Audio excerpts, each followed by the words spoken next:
श्रीहरये नमः श्रीहरये नमः श्रीहरये नमः। नमोऽस्तु रामाय सलक्ष्मणाय देव्यै च तस्यै जनकात्मजायै। नमोऽस्तु रुद्रेन्द्रयवाणिलेभ्यो नमोऽस्तु चन्द्राकमरुद्गणेभ्यः। श्रीहरये नमः श्रीहरये नमः श्रीहरये नमः। जानकीकान्तस्मरणं जय जय राम राम। द्वाविंशः सर्गः मासद्वयावधिकरणम् सीताया वचनं श्रुत्वा परुषं राक्षसाधिपः सीताया वचनं श्रुत्वा परुषं राक्षसाधिपः प्रत्युवाच ततः सीता विप्रियं प्रियदर्शनाम् प्रत्युवाच ततः सीता विप्रियं प्रियदर्शनाम् सीताया वचनं श्रुत्वा परुषं राक्षसाधिपः प्रत्युवाच ततः सीतां विप्रियं प्रियदर्शनाम्। यथा यथा सान्त्वयिता वश्यस्त्रीणां तथा तथा यथा यथा सान्त्वयिता वश्यस्त्रीणां तथा तथा यथा यथा प्रियं वक्ता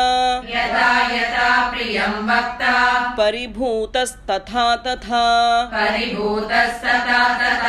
यथा यथा प्रियं वक्ता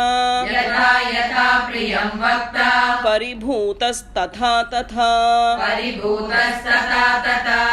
यथा यथा सान्त्वयिता वश्यस्त्रीणां तथा तथा यथा यथा प्रियं वक्ता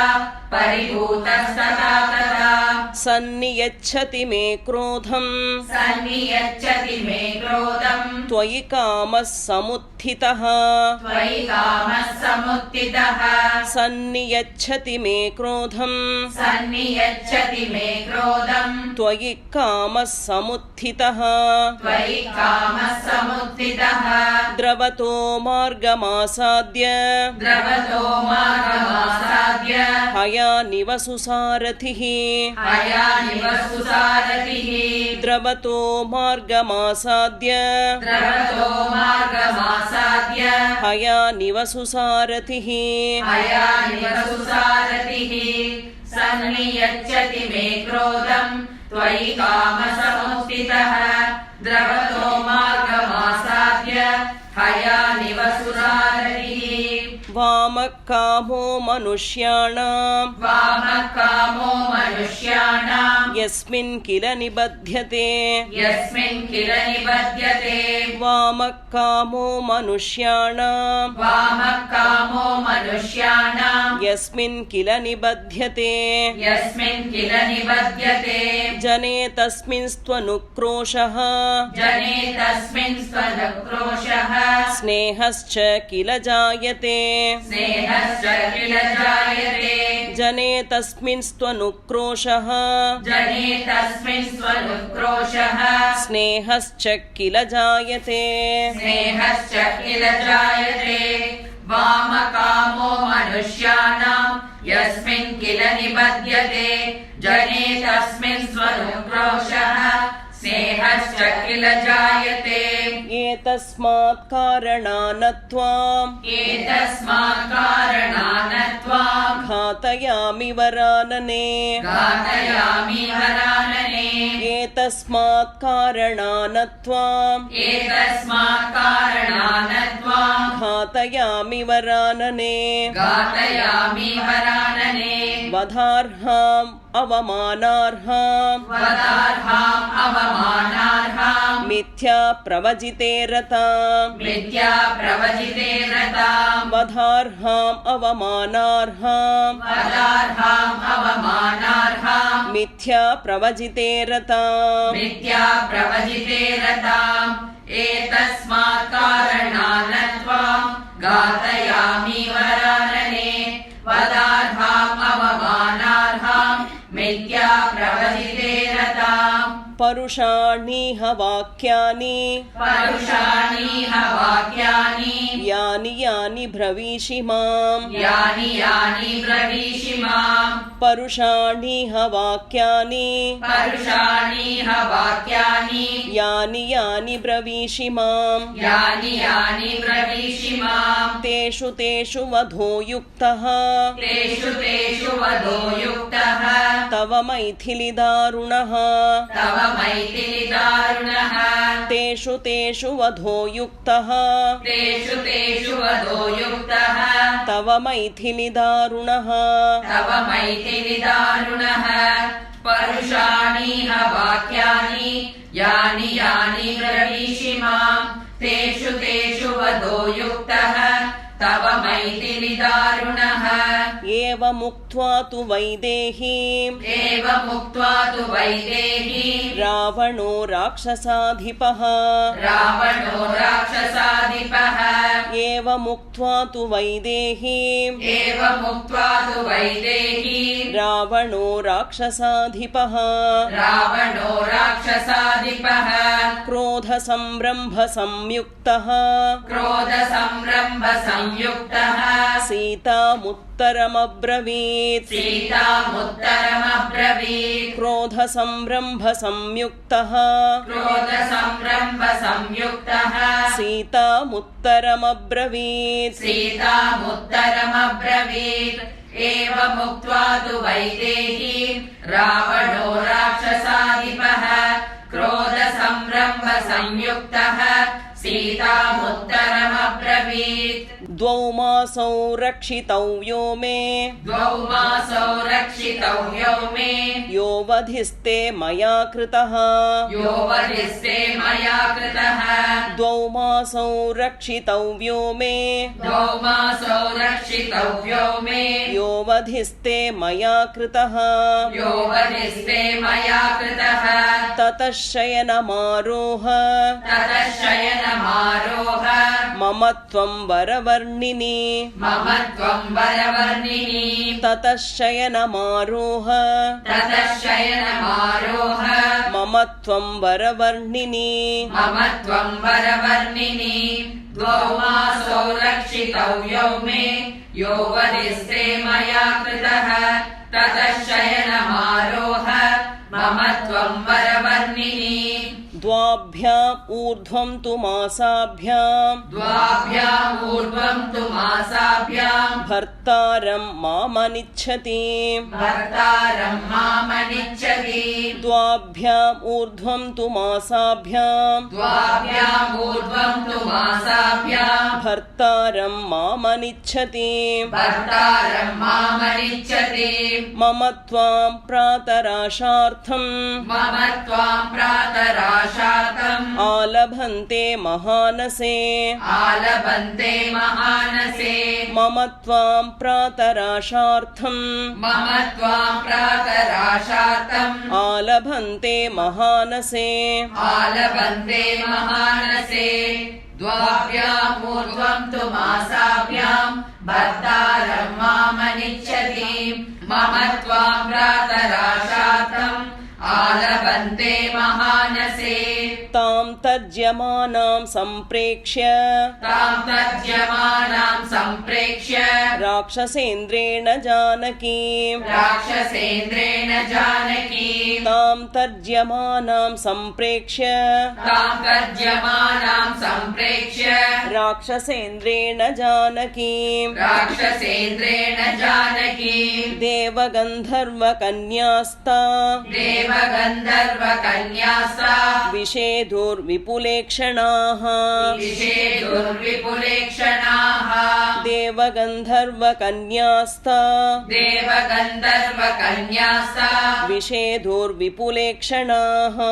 विषेधुर्विपुलेक्षणाः तां तज्यमानां सम्प्रेक्ष्य राक्षसेन्द्रेण जानकीं देवगन्धर्वकन्यासा विषेधुर्विपुलेक्षणाः ओष्टप्रकारैरपरा ओष्टप्रकारैरपरा वक्त्रैर्नेत्रैस्तथा पराः वक्त्रैर्नेत्रैस्तथा पराः ओष्टप्रकारैरपरा ओष्टप्रकारैरपरा वक्त्रैर्नेत्रैस्तथा पराः वक्त्रैर्नेत्रैस्तथा पराः सीतामाश्वासयामासुः सीतामाश्वासयामासुः तर्जितां तेन रक्षसा तर्जितां तेन रक्षसा सीतामाश्वासयामासुः सीतामाश्वासयामासुः तर्जितां तेन रक्षसा तर्जितां तेन रक्षसा ओष्टप्रकारैरपरा वक्त्रैर्नेत्रैस्तथा पराः सीतामाश्वासयामासुः तर्जितां तेन रक्षसा ताभिराश्वासिता सीता ताभिराश्वासिता सीता रावणं राक्षसाधिपम् रावणं राक्षसाधिपम् ताभिराश्वासिता सीता ताभिराश्वासिता सीता रावणं राक्षसाधिपम् रावणं राक्षसाधिपम् उवाचात्महितं वाक्यम् उवाचात्महितं वाक्यम् वृत्तशौण्डीर्यगर्वितम् वृत्तशौण्डीर्यगर्वितम् उवाचात्महितं वाक्यम् उवाचात्महितं वाक्यम् वृत्तशौण्डीर्यगर्वितम् वृत्तशौण्डीर्यगर्वितम् ताभिराश्वासिता सीता रावणं राक्षसाधिपम् उवाचात्महितं वाक्यम् वृत्तशौण्डीर्यगर्वितम् नूनं न ते जनः कश्चिद् नूनं न ते जनः कश्चित् अस्ति निःश्रेयसे स्थितः अस्ति निःश्रेयसे स्थितः नूनं न ते जनः कश्चिद् नूनं न ते जनः कश्चित् अस्ति निःश्रेयसे स्थितः अस्ति निःश्रेयसे स्थितः निवारयति यो न त्वां निवारयति यो न त्वाम् कर्मणोऽस्माद्विगर्हितात् कर्मणोऽस्माद्विगर्हितात् निवारयति यो न त्वां निवारयति यो न त्वाम् कर्मणोऽस्माद्विगर्हितात् कर्मणोऽस्माद्विगर्हितात् नूनं न ते जनः कश्चित् अस्ति निःश्रेयसे स्थितः निवारयति यो न त्वाम् कर्मणोऽस्माद्विगर्हितात् मां हि धर्मात्मनः पत्नीं मां हि धर्मात्मनः पत्नीं शचीमिव शचीपतेः शचीमिव शचीपतेः मां हि धर्मात्मनः पत्नीं मां हि धर्मात्मनः पत्नीं शचीमिव शचीपतेः शचीमिव शचीपतेः त्वदन्यस्त्रिषु लोकेषु त्वदन्यस्त्रिषु लोकेषु प्रार्थयेन्मनसापि कः प्रार्थयेन्मनसापि कः त्वदन्यस्त्रिषु लोकेषु त्वदन्यस्त्रिषु लोकेषु प्रार्थयेन्मनसापि कः प्रार्थयेन्मनसापि कः मां हि धर्मात्मनः पत्नी शचीमिव शचीपतेः त्वदन्यस्त्रिषु लोकेषु प्रार्थयेन्मनसापि कः राक्षसाधमरामस्य राक्षसाधमरामस्य भार्याममिततेजसः भार्याममिततेजसः राक्षसाधमरामस्य राक्षसाधमरामस्य भार्याममिततेजसः भार्याममिततेजसः उक्त्वा उक्तवानसि यत्पापम् उक्तवानसि यत्पापम् क्वगतस्तस्य मोक्षसे क्वगतस्तस्य मोक्ष्यसे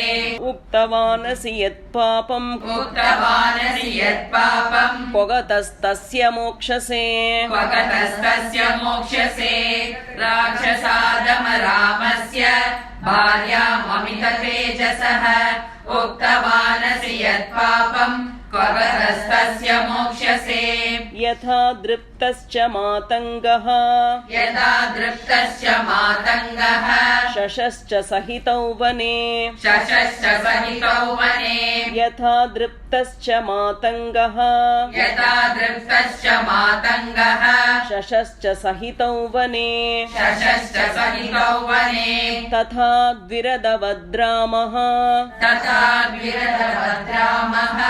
त्वं नीच शशवत् स्मृतः त्वं नीच शशवत्स्मृतः तथा द्विरदवद्रामः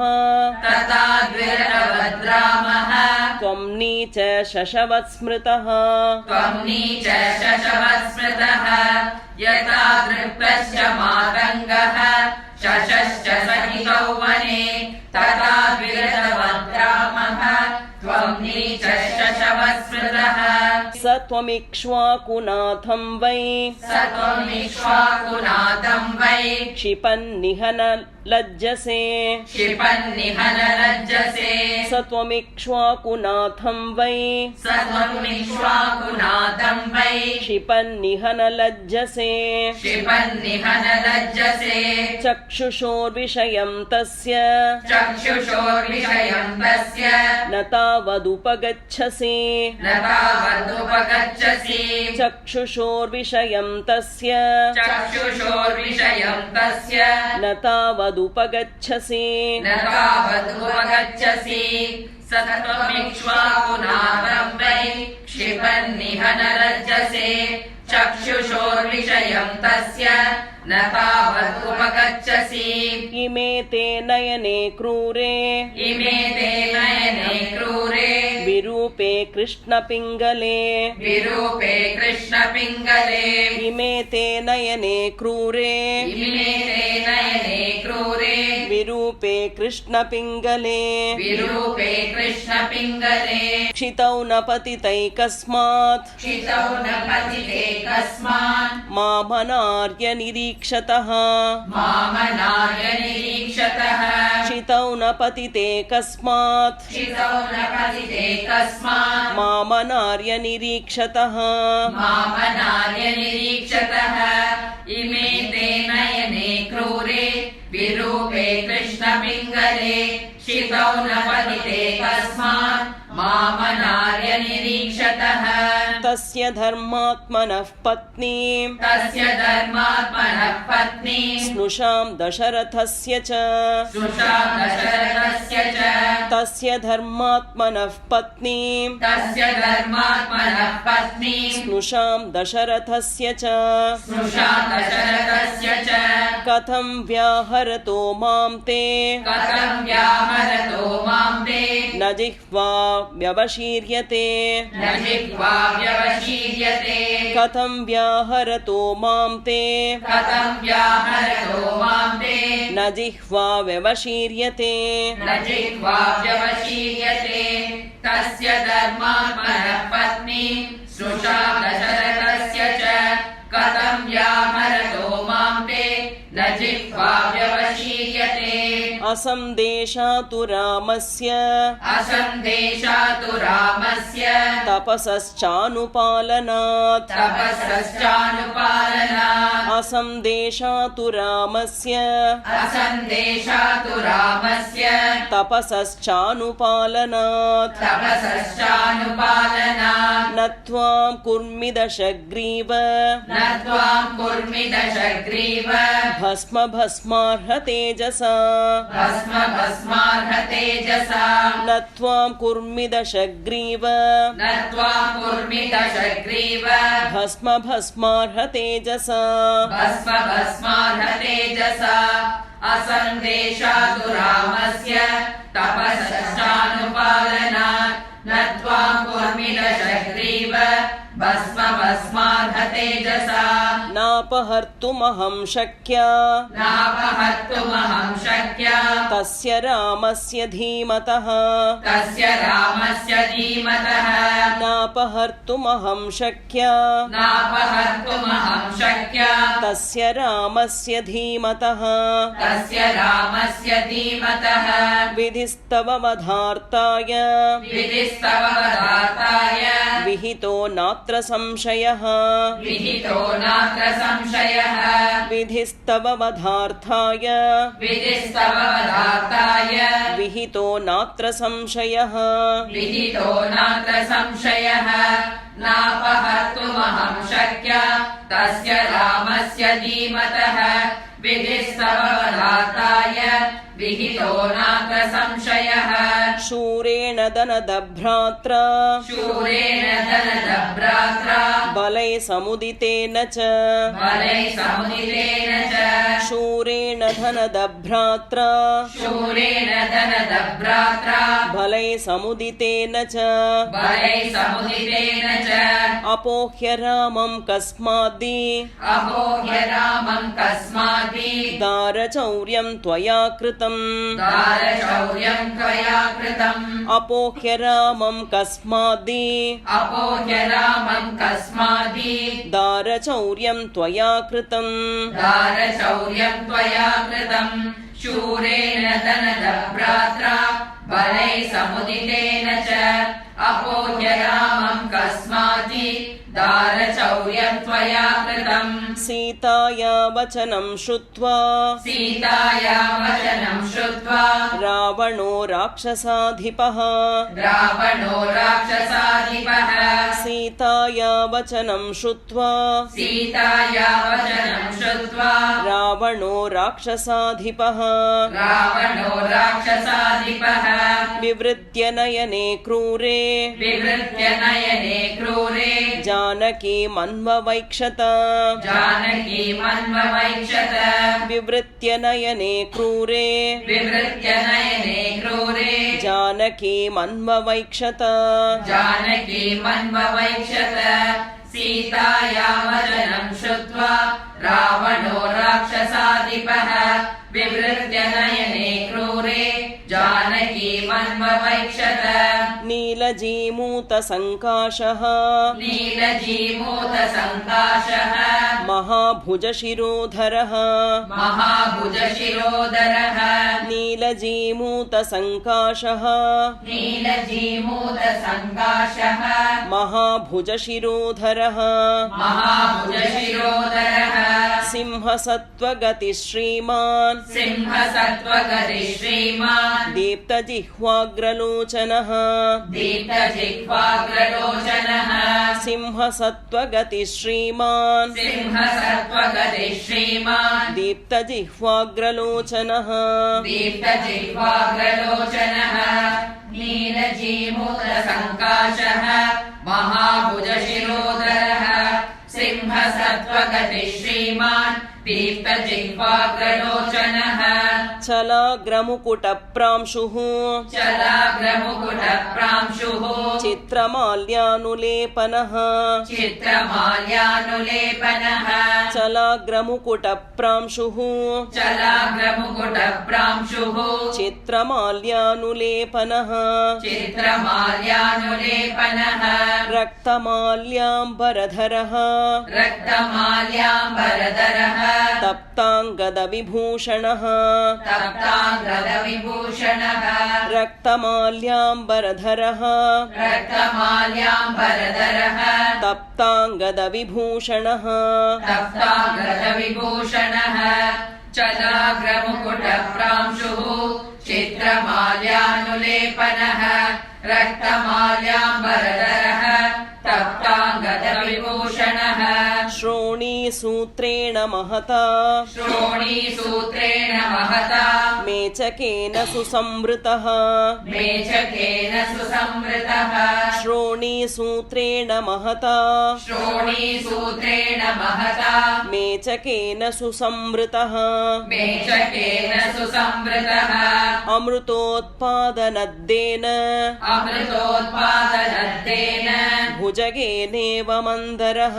भुजगेने भुजगेनेव मन्दरः अमृतोत्पादनद्धेन अमृतोत्पादनद्धेन भुजगेनेव मन्दरः भुजगेनेव मन्दरः श्रोणिसूत्रेण महता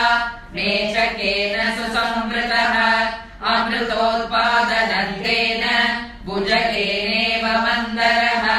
द्वाभ्यां सपरिपूर्णाभ्याम् भुजाभ्यां राक्षसेश्वरः भुजाभ्यां राक्षसेश्वरः द्वाभ्यां सपरिपूर्णाभ्याम् भुजाभ्यां राक्षसेश्वरः भुजाभ्यां राक्षसेश्वरः शुशुभे चलसङ्काशः शुशुभे चलसङ्काशः शृङ्गाभ्यामिव मन्दरः शृङ्गाभ्यामिव मन्दरः शुशुभे चलसङ्काशः शुशुभे चलसङ्काशः शृङ्गाभ्यामिव मन्दरः शृङ्गाभ्यामिव मन्दरः द्वाभ्यां सपरिपूर्णाभ्यां भुजाभ्यां राक्षसेश्वरः शुशुभे चलसङ्काशः शृङ्गाभ्यामिव मन्दरः तरुणादित्यवर्णाभ्याम् कुण्डलाभ्यां विभूषितः कुण्डलाभ्यां विभूषितः तरुणादित्यवर्णाभ्याम् कुण्डलाभ्यां विभूषितः कुण्डलाभ्यां विभूषितः रक्तपल्लवपुष्पाभ्याम् अशोकाभ्यामिवाचलः अशोकाभ्यामिवाचलः रक्तपल्लवपुष्पाभ्याम् अशोकाभ्यामिवाचलः अशोकाभ्यामिवाचलः तरुणादित्यवर्णाभ्यां कुण्डलाभ्यां विभूषितः रक्तपल्लवपुष्पाभ्याम् अशोकाभ्यामिवाचलः सकल्पवृक्षप्रतिमो वसन्त इव मूर्तिमान् सकल्पवृक्षप्रतिमो वसन्त इव मूर्तिमान् श्मशानचैत्यप्रतिमो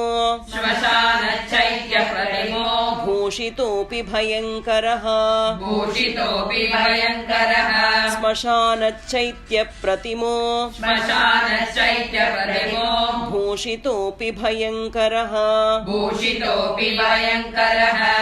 सकल्पवृक्षप्रतिमो वसन्त इव मूर्तिमान् श्मशानचैत्यप्रतिमो भूषितोऽपि भयङ्करः